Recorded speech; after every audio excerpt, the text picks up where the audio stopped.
Okay, going in 3, 2, 1. Good afternoon. Here today, my guest is Tim Selden. Very experienced. I will say he's like a walking library in terms of a Montessori.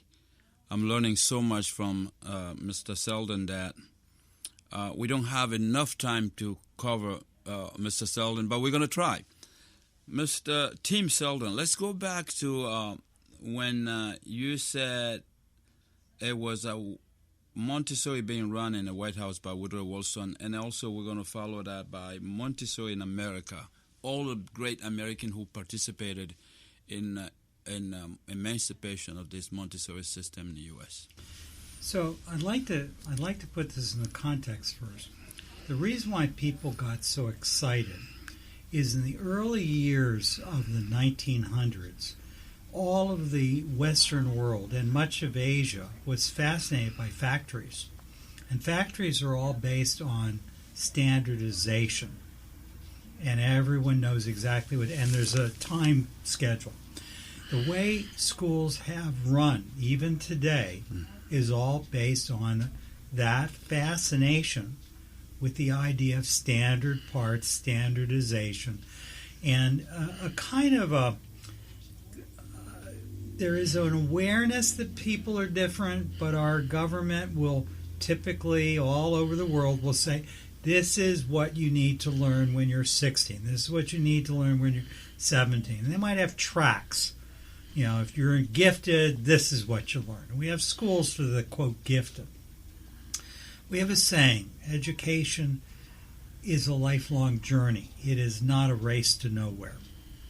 We believe there is a fundamental change needed for so many reasons. One is the crisis of global warming. Forget politics. It seems to me it's self-evident that we are facing a world where tensions are growing higher and higher at the same time when humanity has increasing ability, if we wish to commit an act of violence, it's easier and easier to create mass death, whether through the use of a firearm or through poison or whatever. Montessori saw this more than 100 years ago, and she predicted, because even then the rivers of Europe were beginning to be polluted, the fish were dying. She could see, the pictures, if you think about the way people would paint pictures of a modern city in America or Europe, you'd see the factories with the smoke pouring out. We know about the London fogs. We don't realize that every major city, from Pittsburgh to any city where there was coal burning to heat homes and to drive steam engines, we were creating carbon in the atmosphere. Montessori said, if we're to survive as a species, it is inevitable we will die if we don't change our behavior, and the only way to really change behavior is through the child.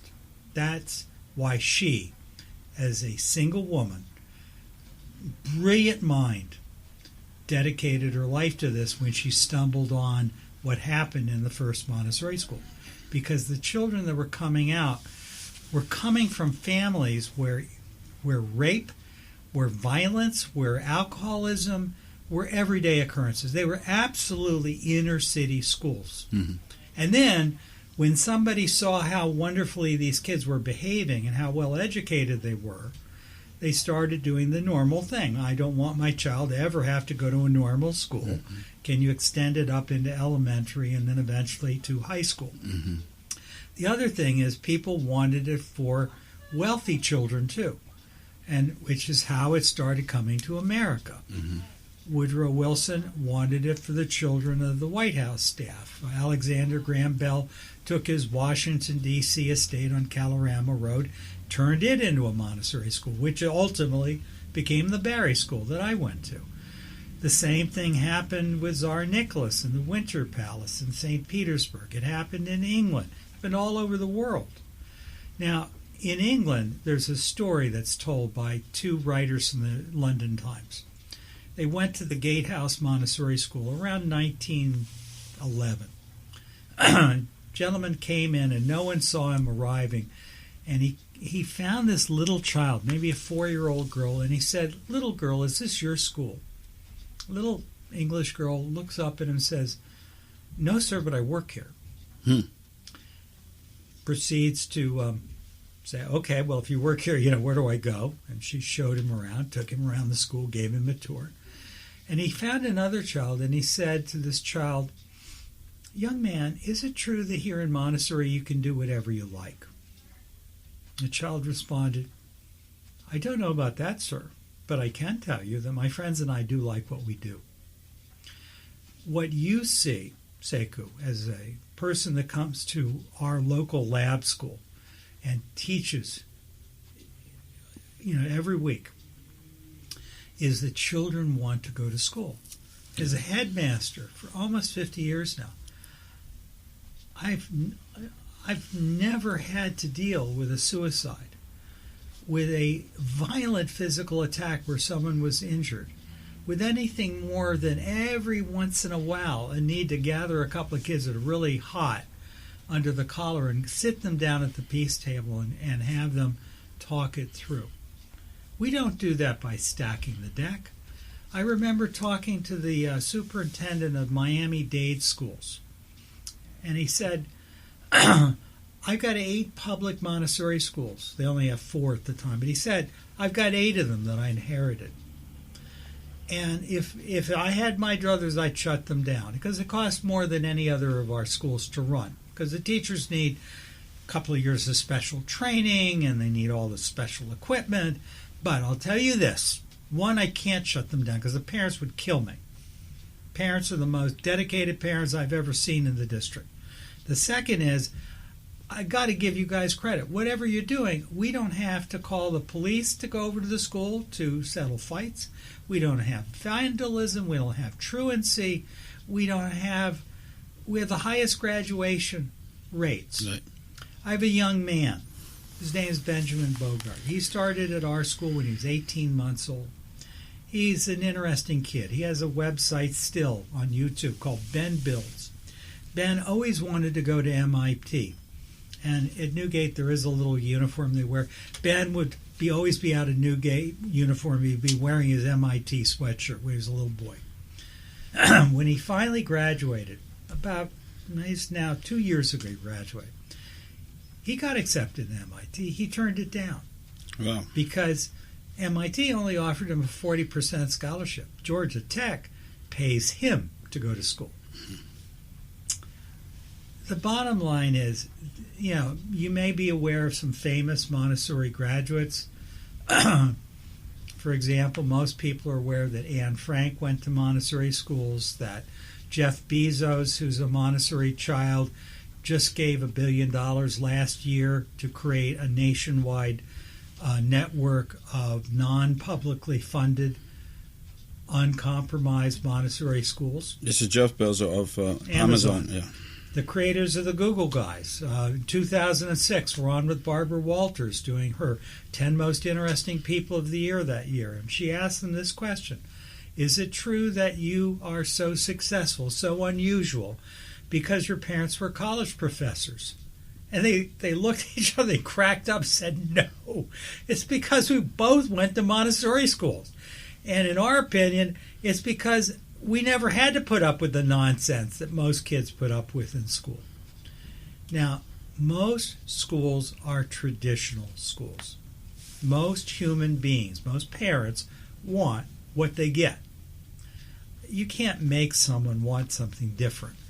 But what I do know is that Dr. Montessori saw something that inspired her to give up a very critical role as head of the School of Medicine, a self-sustaining profession as a neurosurgeon is the only way I can describe it, gave up her private medical practice to devote her work to this. And she did it because she believed that she had discovered a hidden secret that is true in Togoland and Mali and in Polynesia and in China and every country in the world where Europeans had the impression that only the upper crust had the brains. What she discovered is what she called the secret of childhood. Most of us today will say things like, I believe my child is smart. Montessori would say, you're almost certainly right. Human beings are capable of amazing things. And they don't need shame and guilt and bribes to get them to do it. What they need is schools that are much smaller than the ones we build. Because when you get into a big school, you can hide. The way schools used to be, the old American tradition, was the one-room schoolhouse. And even when we began to build somewhat larger schools, for many, many years, there was no high school in America bigger than 400 kids. And I think that's too big. When you're in a small school, you can't get away with anything. That's Everybody true. knows who you are. That's true. And you have time for your teachers to really get to know you and you to get to know them and to trust each other, to believe that they really want you to be your best. And if you start to mouth off or goof off, they'll look at you and say, Seku, this is not your best work. Instead of saying, you fail, they'll say, you need to go back and you need to do that again. Now, nothing that I just said is unique to Montessori. Maria herself be the first person to say, it's all been done before.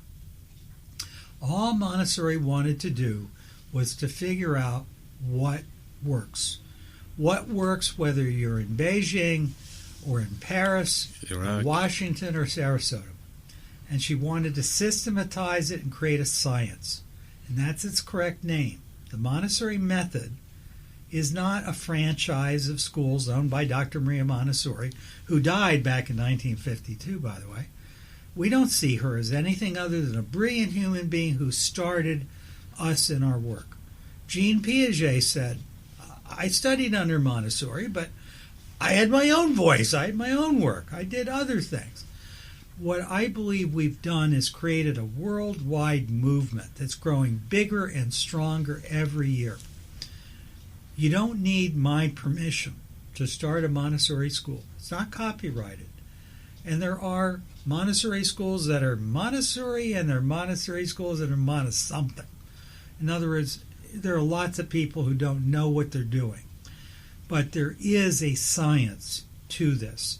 And we're doing it in public schools and charter schools and little private schools and home schools and in public schools. And it's hard to do it in a government school because you're serving two masters. In most countries, Finland's the only example that I can really think of other than Holland is similar, where the money goes to the child. And the parents and the child choose, where am I going to go to school? And you have real choice, not schools that basically all look pretty similar, but some of them are publicly owned and some of them we call charter schools. There is no educator that doesn't want to do the right thing. We all do. So what I think is important about Montessori is it really is based on brain science, brain research. And as the science of brain research is growing, more and more scientists, not educators, scientists, are coming up with a common conclusion. This is what's true. This is what works best.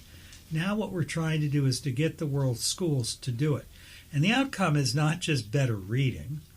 It's not better scores on the International PISA test. Those are all nice things. It's really, are you raising a real human being, a person who is kind and gentle and honorable and gets up in the morning and is hardworking, not because someone's yelling at him or paying him or bribing him, but is entrepreneurial in his heart, in her own heart, wants to be the very best that she can be, believes in herself, and doesn't need to put anyone else down.